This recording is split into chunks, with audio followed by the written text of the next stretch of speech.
শিক্ষাগুরুর মর্যাদা। কবি কাজী কাদের নেওয়াজ। বাদশাহ আলমগীর কুমারে তাহার পড়াইতো এক মৌলভী দিল্লির। একদা প্রভাতে গিয়া দেখেন বাদশাহ শাহজাদা এক পাত্র হস্তে নিয়া ঢালিতেছে বারে গুরুর চরণে, পুলকিত হৃদয়ে আনত নয়নে। শিক্ষক শুধু নিজ হাত দিয়া নিজেরই পায়ের ধুলি ধুয়ে মুছে সব করেছেন সাফ সঞ্চারী অঙ্গুলি।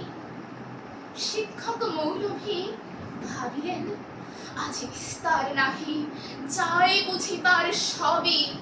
দিল্লিপতির পুত্রের করে লইয়াছে পানি চরণের পরে।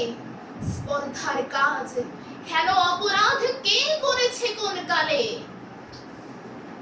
ভাবিতে ভাবিতে চিন্তার রেখা দেখা দিল তার ভালে।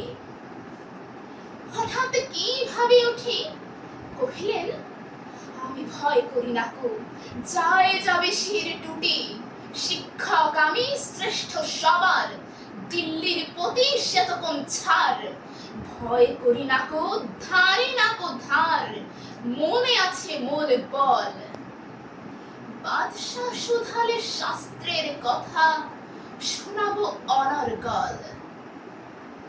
তারপর দিন প্রাতে বাদশার দূত শিক্ষকে ডেকে নিয়ে গেল কেল্লাতে। খাস কামরাতে যাবে শিক্ষকে ডাকি বাদশাহ কহেন শুনুন জনাব তবে। পুত্র আমার আপনার কাছে সৌজন্য কি কিছু শিখিয়াছে? বরং শিখেছে বেয়াদবি আর গুরুজনে অবহেলা। নহিলে সেদিন দেখিলাম যাহা স্বয়ং সকাল বেলা।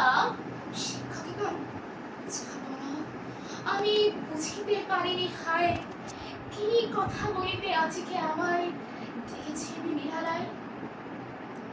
বাদশাহ কহেন সেদিন প্রভাতে দেখিলাম আমি দাঁড়ায় তফাতে। নিজ হাতে যাবে চরণ আপনি করেন প্রক্ষালন। পুত্র আমার জল ঢালি শুধু ভিজাইছে ও চরণ। নিজ হাতখানি আপনার পায়ে বুলাইয়া সযতনে ধুয়ে দিল না কো কেন সে চরণ। শুনি ব্যথা পাই মনে। উচ্ছ্বাসে ভরে শিক্ষকে আজি দাঁড়ায় সগৌরবে। পূর্ণিশ করি বাদশাহে তবে কহেন উচ্চ রবে। আজ হতে চির উন্নত হলো শিক্ষা গুরুর শির। সত্যই তুমি মহান উদার বাদশাহ আলমগীর।